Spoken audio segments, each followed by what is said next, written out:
নমস্কার ভাই বোনেরা, সবাই ভালো আছো তো? সামনেই পুজো, কি মজা না?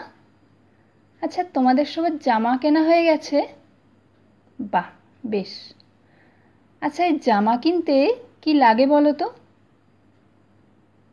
তাছাড়া এই যে বাড়িতে মা রান্না বান্না করতে শাকসবজি, তারপর চাল ডাল, তারপরে তোমার মশলাপাতি এসব কেনেন, কি দিয়ে কেনেন বলো তো?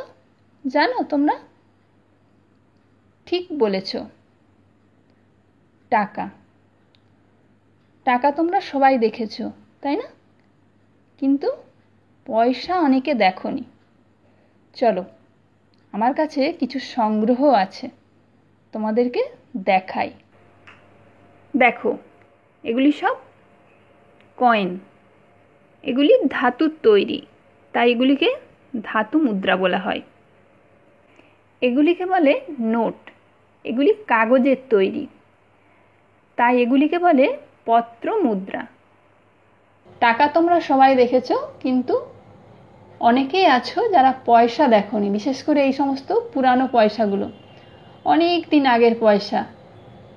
তো দেখো, এইটা হচ্ছে 1 পয়সা। আমরা বলি না 100 পয়সায় 1 টাকা, 100 পয়সা সমান 1 টাকা। তাহলে দেখো, এইরকম 100টা 1 পয়সা দিলে তবেই 1 টাকা হয়। দেখছো, এটা 1 পয়সা, এটা 2 পয়সা, এটাও 2 পয়সা, এটা 3 পয়সা, এটা 5 পয়সা, এটাও 5 পয়সা, এটা 10 পয়সা, এটাও 10 পয়সা।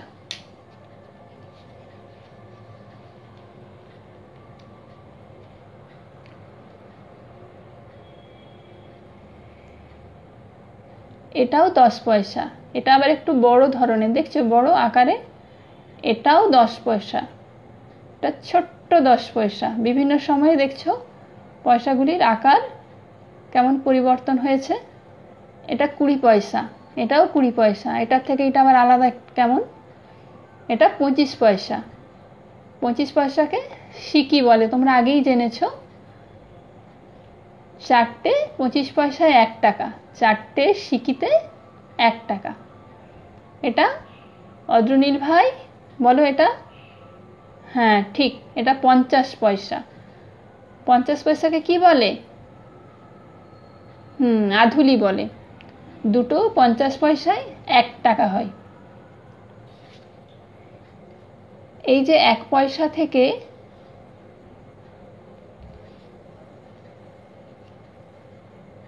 50 পয়সা দেখছো, এগুলি দিয়ে তুমি কিন্তু আর বাজারে কোনো জিনিস কিনতে পারবে না। কেননা এই রকম মূল্যের কোনো জিনিসই আর বাজারে পাওয়া যায় না। এটা অনেক দিন আগের 1 টাকা, 1947 সালের, যখন আমাদের দেশ স্বাধীন হয়েছিল তখনের টাকা। এইখানে যে 1 টাকাটা দেখছো, এটা 1950 সালের, মানে স্বাধীনতার পরের বছরে। এটা 2 টাকা, এটা 5 টাকা, এটা 10 টাকা। এই 1 টাকা, 2 টাকা, 5 টাকা, 10 টাকা দিয়ে বাজারে জিনিস কেনা যায়, মানে এই মূল্যের জিনিস বাজারে পাওয়া যায়। কিন্তু এই পয়সা দিয়ে কোনো জিনিস বাজারে কিনতে পাওয়া যায় না এখন আর। আগে পাওয়া যেত, কিন্তু এখন আর পাওয়া যায় না। আচ্ছা, এই টাকা আর পয়সাকে কি বলে বলো তো? অনিশা বলো। ঠিক বলেছ, এই টাকা আর পয়সাকে বলে মুদ্রা। আমাদের দেশের মুদ্রার নাম হলো টাকা ও পয়সা। টাকা ও পয়সা লেখার ক্ষেত্রে টাকার পরে দশমিক বিন্দু বসিয়ে টাকায় প্রকাশ করা হয়। আচ্ছা, এই পদ্ধতিটার নাম কে বলতে পারবে? রাজদীপ ভাই? ঠিক আছে, আমি বলে দিচ্ছি। এই পদ্ধতিটার নাম দশমিক মুদ্রা পদ্ধতি। যেমন দেখো, 25 টাকা 75 পয়সাকে বিন্দুর সাহায্যে প্রকাশ করলে হবে 25.75 টাকা। এটাই হলো দশমিক মুদ্রা পদ্ধতি। আজকের পাঠ দশমিক মুদ্রা পদ্ধতি। এককের ডান দিকের স্থানগুলি মনে আছে তো? দশমিক সংখ্যাকে কিভাবে পড়তে হয় আর একবার মনে করে নাও। 2.25, 113.04। এখানে দশমিক বিন্দুর পরে দুটি স্থান লিখেছি, দশাংশ ও শতাংশ, কেননা পয়সাকে টাকায় পরিণত করার সময় কেবলমাত্র দশাংশ ও শতাংশ ব্যবহার করা হয়। আগের দিন তোমরা দশমিক ভগ্নাংশ সংখ্যাকে 10, 100, 1000 দিয়ে গুণ ভাগ করেছো, তাই তো? দশমিক বিন্দুর স্থান পরিবর্তন করে। দেখো, দশমিক 2কে 100 দিয়ে গুণ করছি। এখানে দেখো একটা অঙ্ক আছে, দুটো শূন্য আছে, দশমিক বিন্দু ডান দিকে সরবে, তাই তো? দুটো অঙ্ক ডান দিকে সরবে, তাহলে আছে একটা অঙ্ক, তাহলে আমাকে কি করতে হবে? সুপ্রতীক ভাই বলো। হ্যাঁ ঠিক, 2-এর ডান দিকে একটা শূন্য নিয়ে নিতে হবে, তারপর দশমিক বিন্দুটা এইখানে যাবে, তাই তো? এইখানে ছিল, এখান থেকে এইখানে যাবে। তো দেখো, এই যে 0.7, এটাকে বলছি 0.7, আর এই যে একটা সংখ্যা লিখলাম এটাকে বলছি 7। এটা হলো দশমিক সংখ্যা আর এটা হলো পূর্ণ সংখ্যা, তাই তো? পূর্ণ সংখ্যায় আমরা দশমিক বিন্দু আমরা মনে করে নিও, এটাকে বলে অলিখিত দশমিক বিন্দু। মানে পূর্ণ সংখ্যায় দশমিক বিন্দু ডান দিকে থাকে। এই দশমিক বিন্দুটা আমরা কখন বসাই? যখন দশমিক সংখ্যার কোনো যোগ বিয়োগ করি, তখনই আমরা এই পূর্ণ সংখ্যার ডান দিকে দশমিক বিন্দু বসাই, নচেত নয়। যদি তোমাকে বলা হয় যে 7 দিয়ে 6.25কে যোগ বা বিয়োগ করো, তখনই তুমি এরকম বসিয়েছো কিনা? আগে করেছো, তাই তো? দশমিকের পর দুটো শূন্য বসিয়েছো, এরকম, ঠিক তো? ঠিক এখানেও তাই, যখন এরকম পূর্ণ সংখ্যা হয়ে যায় আমরা দশমিক বিন্দুটা বসাই না, এখানেও তাই করব। আর একটা দেখো, 0.02 গুণিত 100 কত ঘর সরবে? ঐশী বল। ঠিক ডান দিকে 2 ঘর, তার মানে এইখানে আছে দশমিক বিন্দুটা, এইখানে হয়ে যাবে 0। এইবার দেখো, আমরা পূর্ণ সংখ্যাকে 100 দিয়ে ভাগ করব। পূর্ণ সংখ্যাকে 100 দিয়ে ভাগ করব কিরকম দেখো, এই যেমন 2 ভাজিত 100, দুটো শূন্য আছে। একটু আগেই আলোচনা করলাম যে পূর্ণ সংখ্যায় দশমিক বিন্দু কোন দিকে থাকে? ডান দিকে। তো মনে করে নাও যে দশমিক বিন্দুটা এইখানে আছে, দেবে না কেউ, তোমাদেরকে বোঝানোর জন্য আমি এখানে লিখেছি দশমিক বিন্দুটা এইখানে আছে। তাহলে কোন দিকে কতবার সরবে? শ্রাবণ ভাই বলো। হ্যাঁ ঠিক, বাম দিকে একটা শূন্য নিতে হবে, ঠিক বলেছো। তাহলে 2 লিখলাম, তার বাম দিকে একটা শূন্য দিলাম, তারপর দশমিক বিন্দু আছে এইখানে, সরে যাচ্ছে কোথায়? এইখানে 2 ঘর সরে চলে এলো, ঠিক আছে? তাহলে এই দিকে দশমিক বিন্দুটা দেবো না, আমি ভেবে নেব দশমিক বিন্দু এইখানে আছে, এইরকম 2 ঘর সরে এলো, এখানে ছিল, এখান থেকে 2 ঘর সরে এলো, ঠিক আছে? আর একটা দেখে নাও, 25 ভাজিত 100 সমান, ঠিক আগেরটার মতো মনে করে নাও, এইখানে দশমিক বিন্দু আছে, তাহলে দুটো শূন্য আছে, কোন দিকে সরবে প্রত্যুষ ভাই? ঠিক বাম দিকে 2 ঘর, তাহলে 0.25। টাকাকে পয়সায় প্রকাশ কিভাবে করতে হয় দেখো। টাকাকে পয়সায় পরিণত করতে হলে 100 দিয়ে গুণ করতে হবে। 0.2 টাকা সমান 20 পয়সা। কিভাবে হলো? 0.2 টাকা গুণিত 100, দুটো শূন্য আছে, তাই দশমিক বিন্দু ডান দিকে 2 ঘর সরে যাবে। তাহলে দেখো, একটা ঘর আছে, আমি আর একটা ঘর নিয়ে নিলাম, তাহলে ডান দিকে চলে গেল দশমিক বিন্দু, তাই তো?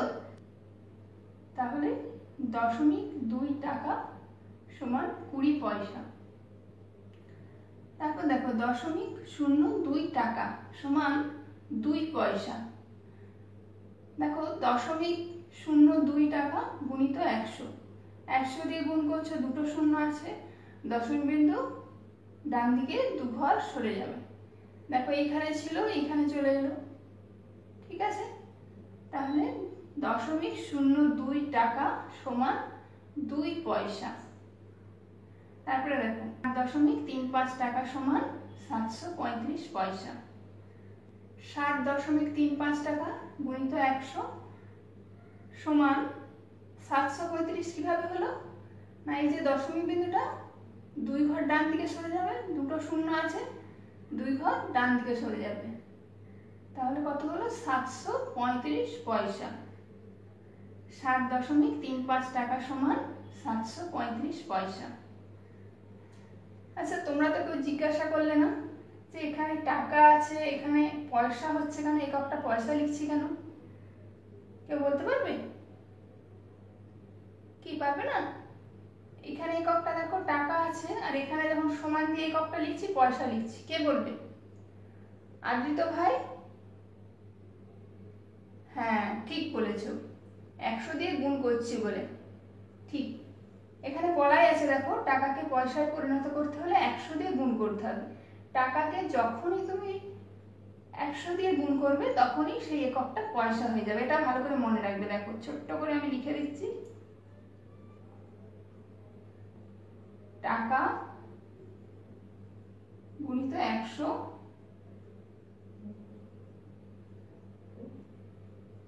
সমান পয়সা। টাকার সাথে 100 গুণ করলে পয়সা হয়ে যাবে, এককটা পয়সা হয়ে যাবে। ঠিক আছে, এটা মনে রাখবে সবাই। কি সবাই বুঝতে পারলে তো? ঠিক আছে, এবার কেমন বুঝেছো আমি দেখব।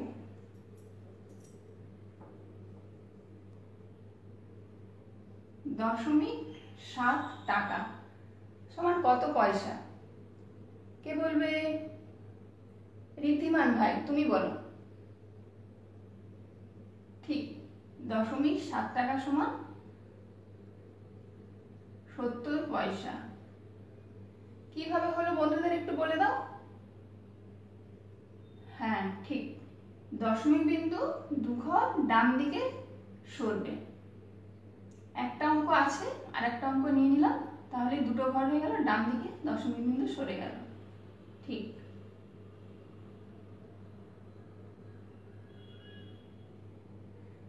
1.1 টাকা সমান কত পয়সা? ঐশী বোন, তুমি বলো। 101 পয়সা না? ঠিক করে দেখো, ভালো করে দেখো, দশমিক বিন্দু কত ঘর সরবে? দশমিকের পর এখানে কটা ঘর আছে? একটা, তাহলে আর একটা ঘর কি করব? হ্যাঁ ঠিক, আর একটা ঘরের জন্য আমি একটা শূন্য নিয়ে নেবো। তাহলে 1 লিখলাম, 1 লিখলাম, শূন্য লিখলাম, দশমিক বিন্দু এখানে আছে, সরে গেল এখানে, তাই তো? তাহলে দুটো ঘর হয়ে গেল। 1.1 টাকা সমান 110 পয়সা। বুঝতে পেরেছো? ঠিক,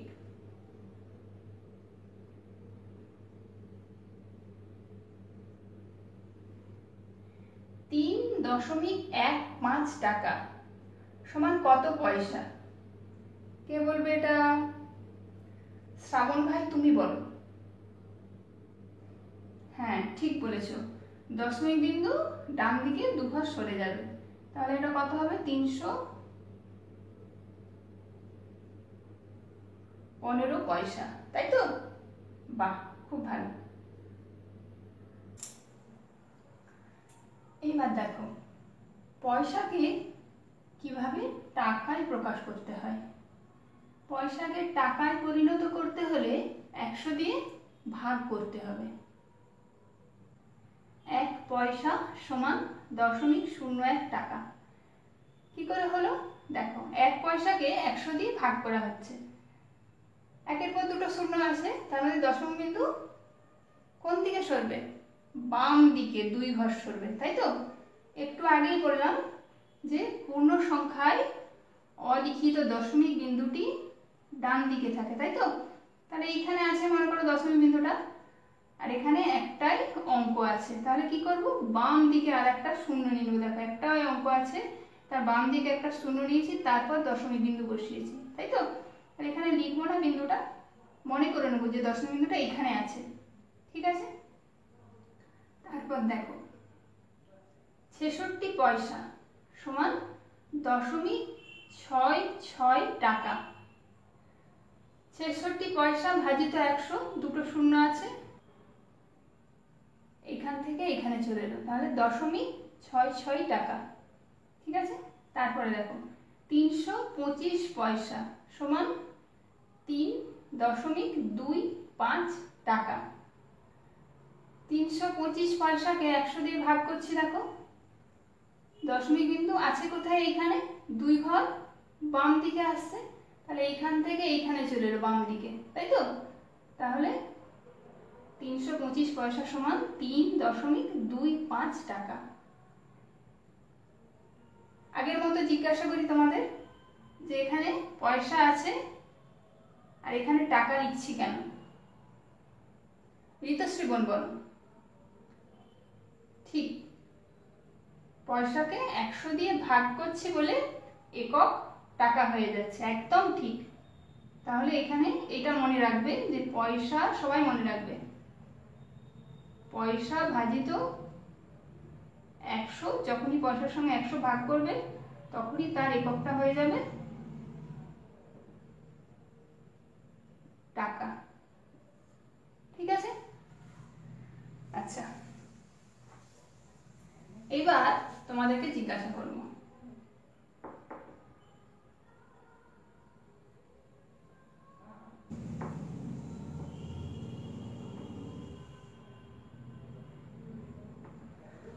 পয়সা সমান কত টাকা? অভিক ভাই দাঁড়াও, বলো 8 পয়সা সমান, হ্যাঁ এখানে এখানে ভেবে নাও, দশমিক বিন্দুটা এখানে আছে, এবার বলো। ঠিক, 8 পয়সা সমান 0.08 টাকা। কিভাবে হলো বন্ধুদের বলে দাও। হ্যাঁ, 100 দিয়ে ভাগ করছো, তাই দশমিক বিন্দু 2 ঘর বাম দিকে সরবে, একটা অঙ্ক আছে তাই বাম দিকে সরছে বলে বাম দিকে আর একটা শূন্য নিয়েছি, তাহলে দুটো ঘর হয়ে গেল, তারপর দশমিক বিন্দু বসেছে, তাই তো? ঠিক, বা 15 পয়সা সমান কত টাকা? অংশিকা বোন বলো। বা 0.15 টাকা, তাই তো? দেখো দশমিকের পরের সংখ্যাগুলো যখন আমরা পড়বো এক একটা অঙ্ক হিসেবে পড়বো, ঠিক আছে? 0.15 টাকা, 0.15 টাকা বলছি না কিন্তু, 0.15 টাকা, ঠিক আছে?